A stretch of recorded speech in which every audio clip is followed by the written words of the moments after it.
کرنے والا ہو، وہاں کوئی بھی بڑا کسی چھوٹے پہ ظلم کر سکتا نہیں کر سکتا، کوئی بڑا کوئی امیر کسی غریب پہ ظلم نہیں کرے گا۔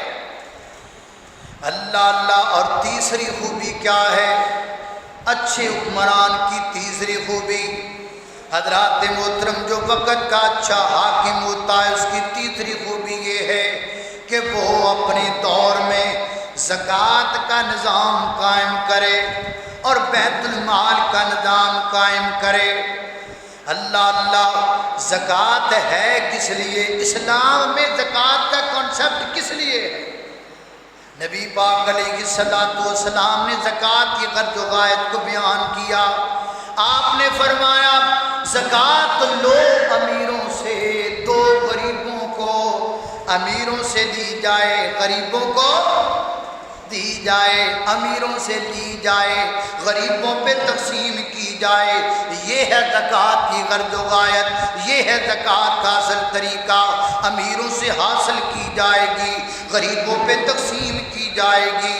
جب امیروں سے زکوٰۃ لی جائے گی، غریبوں کو دی جائے گی، اللہ جانتا ہے ملک سے غربت کا خاتمہ ہو جائے گا۔ اگر ہمارے ملک میں زکوٰۃ کا باقاعدہ شریعت کے عین مطابق اگر نظام بنا دیا جائے اور ساتھ بیت المال بنے اور بیت المال کے دو دروازے ہوں، ایک مال آنے کا ایک مال جانے کا، کیا خیال ہے؟ یہاں ماشاءاللہ بیت المال تو ہے پر دروازہ ایک ہی ہے آنے کا، جان والا بوہا ہی بند کیتا ہے، جانے کا دروازہ کھلتا ہے لیکن وہ مخصوص لوگوں کے لیے کھلتا ہے، غریبوں کے لیے نہیں کھلتا، کسی کے لیے کھلتا، کوئی سفارش والے کے لیے کھل گیا۔ اللہ جانتا ہے میں نے تو کئی ایسے لوگوں کو دیکھا ہے، میں اپنے علاقے کی بات کر رہا ہوں، آپ میں سے کوئی بھائی ناراض نہ ہو جائے، کئی بندے زکوٰۃ کمیٹی کے ممبر بن جاتے ہیں تو اللہ جانتا ہو پتہ نہیں کیا سے کیا بن جاتا ہے، مال ہی مال ہو جاتا ہے، پیسہ ہی پیسہ ہو جاتا ہے۔ زکوٰۃ کمیٹی کا ممبر بن کے بڑی ساری کوٹھی بناتا ہے، اوپر لکھتا ہے ھذا من فضل ربی، وہ ہمارے ادھر مثال بنی ہوئی ہے، ھذا من فضل ربی، یا جو کچھ ہوتا دبیا ہے، ھذا من فضل ربی، یا جو کچھ ہوتا دبیا۔ یہاں کا نظام تو یہ ہے، یہاں کا سلسلہ کار تو یہ ہے،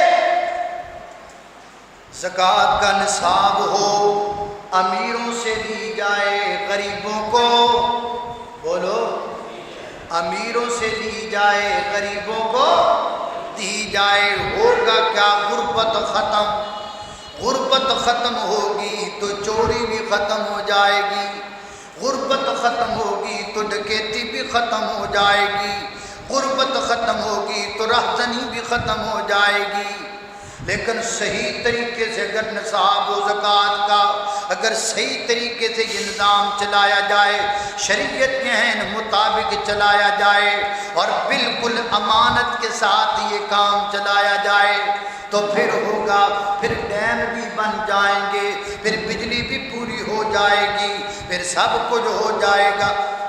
ڈیم، لوگ کہتے ہیں ہمارے ملک میں ڈیم نہیں ہے، یہاں پہ اتنے بڑے بڑے ڈیم ہیں بھرتے ہی نہیں ہیں، اتنے بڑے بڑے ڈیم، اتنے بڑے بڑے ڈیم بھرتے ہی نہیں ہیں۔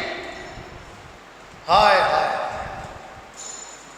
جب زکوٰۃ کا صحیح طریقے سے نصاب ہوگا، صحیح طریقے سے زکوٰۃ کا طریقہ، اب ہمارے جو دیتے ہیں زیادہ تر لوگ تو اپنے مالوں سے زکوٰۃ نکالتے ہی، صدقات و خیرات ویسے ہی نہیں دیتے، اور جو دیتے ہیں وہ بھی بیچارے پتہ نہیں کس طرح دیتے۔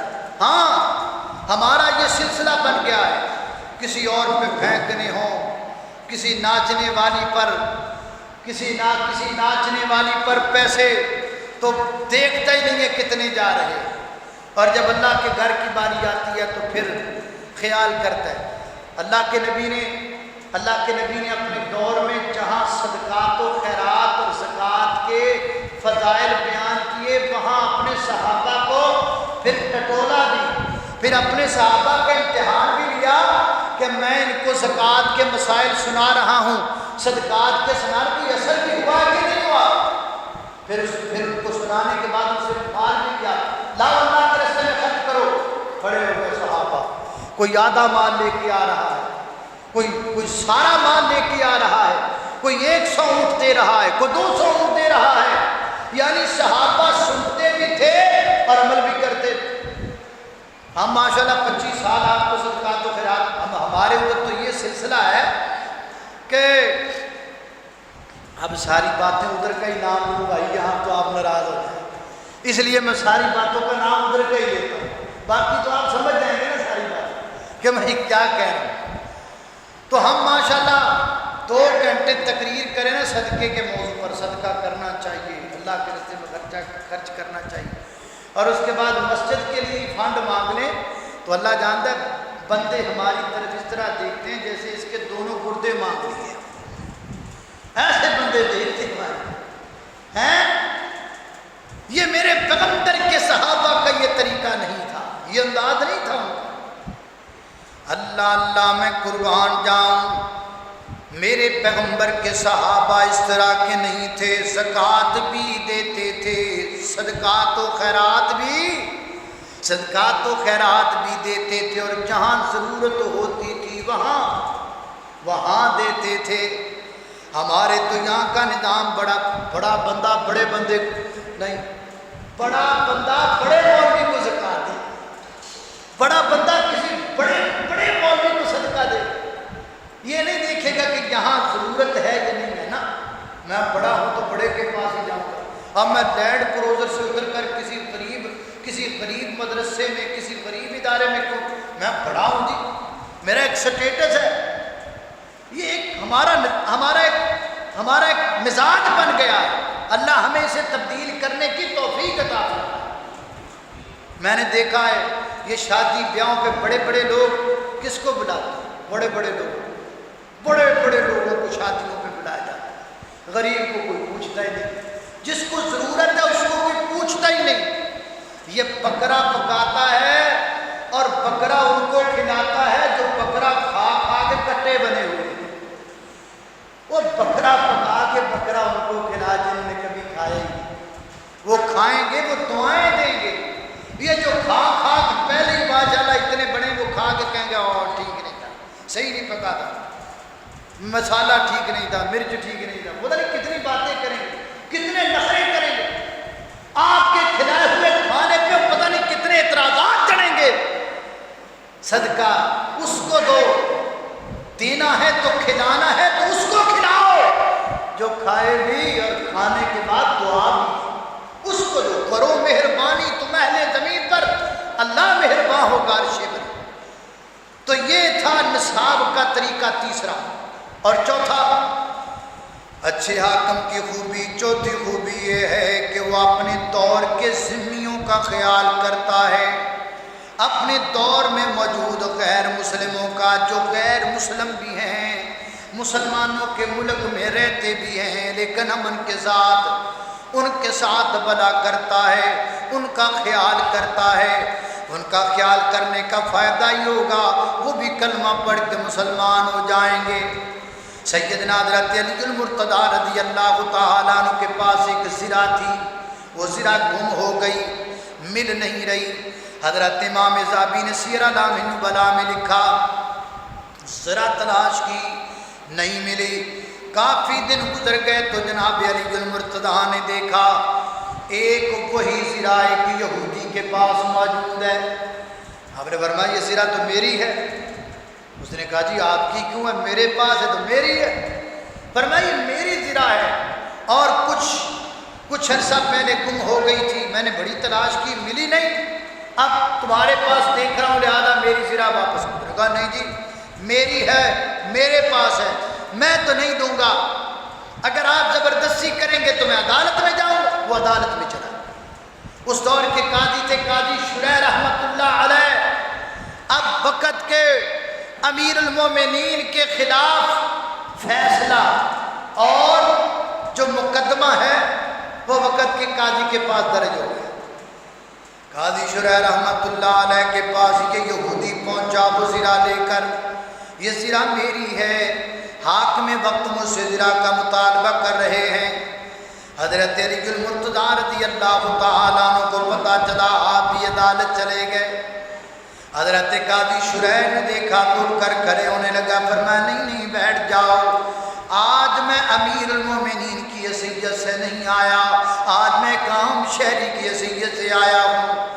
کیس فیصلے کیس کی سماعت شروع ہو گئی۔ یہودی نے اپنے دلائل پیش کیے، حضرت علی المرتضیٰ رضی اللہ تعالیٰ نے اپنا موقف بیان فرمایا۔ قاضی شریح فرمانے لگے، علی جی کو گواہ ہے آپ کے پاس اس بات کا کہ یہ زرہ آپ کی ہے، اگر گواہ ہوگا آپ کے پاس تو آپ لے آئی۔ اور میں جی گواہ میرے پاس موجود ہے۔ کون ہے گواہ؟ جی میرا بیٹا حسن ہے اس بات کا گواہ۔ تو قاضی شریح کہنے لگے اس کی گواہی تو قبول نہیں ہوگی، باپ کے حق میں بیٹے کی گواہی قبول نہیں ہو سکتی۔ تو حضرت علی المرتضیٰ رضی اللہ تعالیٰ فرمانے لگے، ٹھیک ہے، اس کے علاوہ تو میرے پاس کوئی گواہ موجود نہیں، اب جو آپ فیصلہ کرنا چاہیں کر دیں۔ حضرت قاضی شریح نے قلم اٹھایا، فیصلہ لکھا، امیر المومنین کے خلاف لکھا، وقت کے حاکم کے خلاف لکھا، اور لکھا کہ یہ زرہ یہودی کی ہے، علی المرتضیٰ کی نہیں ہے، لہذا یہودی کے حوالے کر دی جائے۔ زرہ یہودی کے حوالے کر دی گئی، اور حضرت علی المرتضیٰ بڑے آرام سے، بالکل آرام سے نکل گئے عدالت سے، کوئی بات نہیں کی، کوئی جھگڑا نہیں کیا، کوئی لڑائی نہیں کی۔ یہ وہ لوگ تھے جو میرے پیغمبر کے تربیت یافتہ تھے، یارو یہ وہ لوگ تھے جنہیں اللہ کے پیغمبر نے پڑھایا ہوا تھا، یہ وہ لوگ تھے جنہوں نے اللہ کے پیغمبر سے ذانوِ تلمذ حاصل کیا ہوا تھا، یارو یہ وہ لوگ تھے جو میرے پیغمبر صلوات و سلام کے نبی پاک کے نقشہ قدم پہ چلنے والے تھے۔ جناب علی المرتضیٰ رضی اللہ تعالیٰ جا رہے ہیں، کوئی بات نہیں، کوئی جملہ نہیں، کوئی کچھ نہیں بولا۔ تو یہودی کہنے لگا، علی جی آئیے، واپس آئیے۔ اس نے حضرت علی المرتضیٰ فرماتے ہیں، بھئی اب واپس کیا آنا، فیصلہ تو ہو چکا ہے۔ تو یہودی کہتا نہیں جی واپس آئیے، فیصلہ ہوا نہیں، فیصلہ تو اب ہونے والا ہے، آئیے واپس۔ حضرت علی المرتضیٰ رضی اللہ تعالیٰ واپس آئے، اور وہ کہنے لگا میں تو دیکھنا چاہتا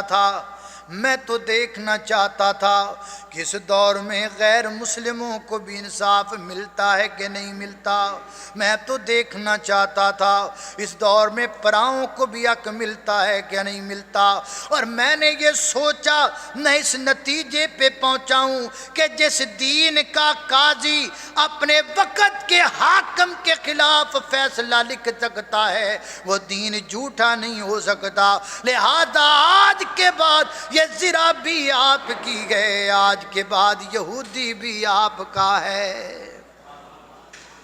یہ تھا دور خلافت راشدہ کا، یہ تھا دور میرے پیغمبر صلوات و سلام کے تربیت یافتہ لوگوں کا۔ سیدنا حضرت علی المرتضیٰ رضی اللہ تعالیٰ عنہ کا یہ تھا انداز آپ کی خلافت کا۔ اللہ ہمیں بھی اس طرح کا کوئی حکمران عطا فرما دے، آمین کہہ دو۔ اللہ ہمیں بھی کوئی انصاف والا دے دے۔ یہ زمین ترس گئی انصاف کو، یہ دھرتی ترس گئی انصاف کو، اللہ ہمیں بھی کوئی ایسا حکمران دے جو انصاف والا ہو، جو تجھ سے ڈرنے والا ہو۔ حاکم وقت کی پانچویں خوبی کیا ہے کہ وہ خود باعمل ہوتا ہے، خود شریعت کا پابند ہوتا ہے، خود اللہ سے ڈرنے والا ہوتا ہے۔ نبی کریم علیہ السلام کے یہ چار خلیفہ دیکھ لو، صدیق بھی نمازی، فاروق بھی نمازی، عثمان بھی نمازی، علی المرتضیٰ بھی نمازی۔ ہمارے ماشاءاللہ حکمران عید پڑھ لیں تو وہ بھی خبریں چل جاتی ہیں، جی پڑھ لی، عید پڑھ لی ہے۔ میں یہ نہیں کہتا، نہیں میرا گمان ہے، میں گمان اچھا رکھتا ہوں میرا گمان یہ ہے کہ ہمارے پرائم منسٹر 5 وقت کے نمازی ہوں گے. میرا جو گمان ہے، گمان اچھا رکھنا چاہیے، لیکن یہ میں پیغام دینا چاہتا ہوں کہ آپ کی عید کی ویڈیو بنتی ہے، میرے خیال میں ہر نماز کی بننی چاہیے اور ہر نماز کی خبر آنی چاہیے. پرائم منسٹر نے نماز فجر پڑھ لی، پرائم منسٹر نے نماز ظہر پڑھ لی، پرائم منسٹر نے نماز عصر. آپ سمجھ رہے میں مذاق نہیں کر رہا، میں سچی بات کر رہا ہوں. عید کی بنتی ہے نا حاکم وقت، مجھے یقین ہے، میرا گمان اچھا ہے کہ حاکم وقت ہمارا 5 وقت کا نمازی ہوگا. 5 وقت کی نماز، یہ خبریں اور بھی تو آتی ہیں نا.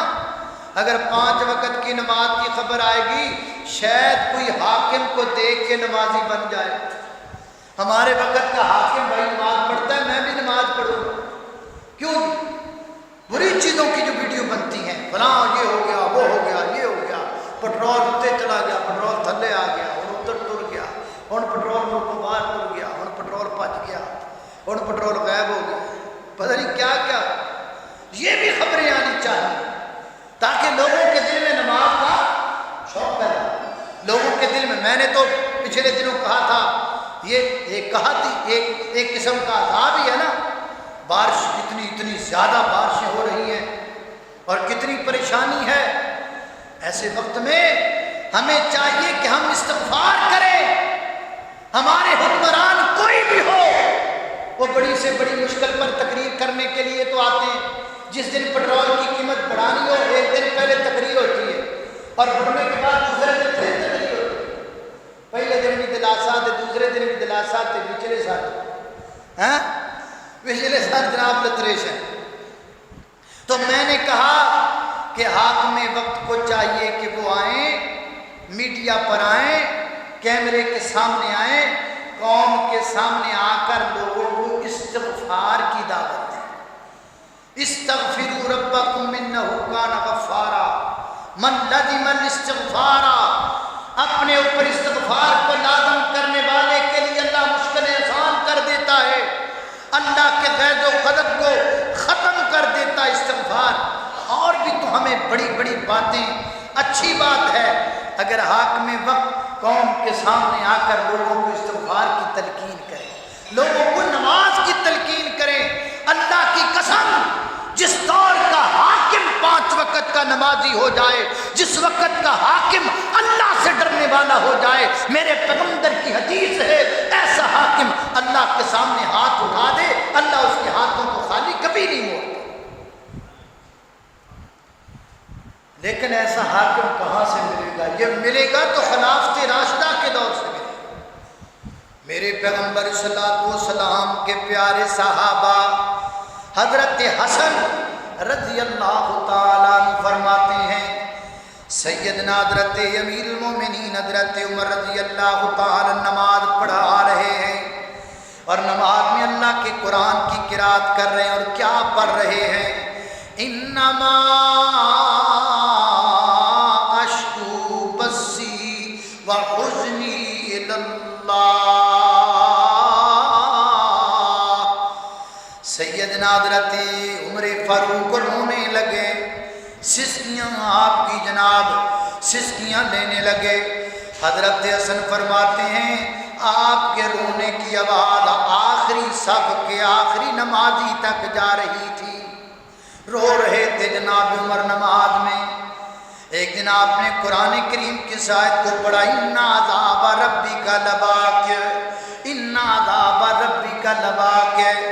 ہم پر جب کوئی آفت آتی ہے تو ہم کہتے ہیں ہم آفت سے لڑنے کے لیے تیار ہیں. نہیں بھائی تیار نہیں، معافی مانگتے ہیں. یہ کیا ہوتا ہے؟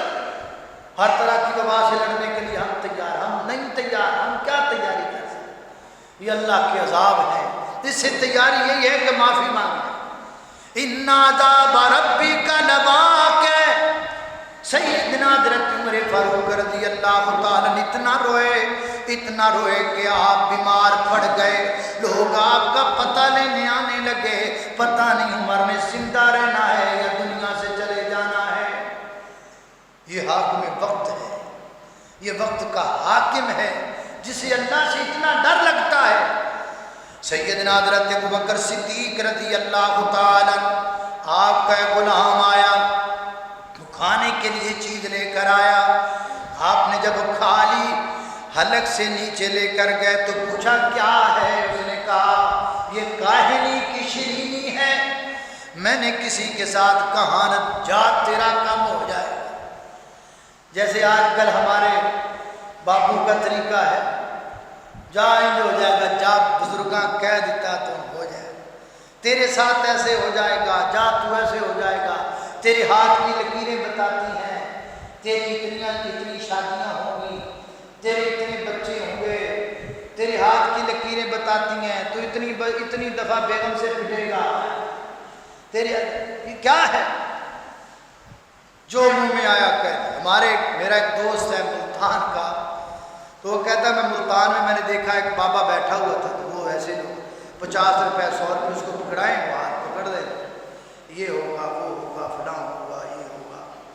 وہ کہتا ہے میں بڑی دیر دیکھتا رہا، میں نے کہا چلو میں بھی کچھ کرتا ہوں۔ میں نے کیا کیا تو میں نے بھی ہاتھ اس کے آگے کر دیا۔ اس نے ہاں بھائی کیا پوچھنا ہے؟ تو اس نے کہا جی میں نے اپنا نام پوچھنا ہے، مجھے آپ کل کی نہ بتائیں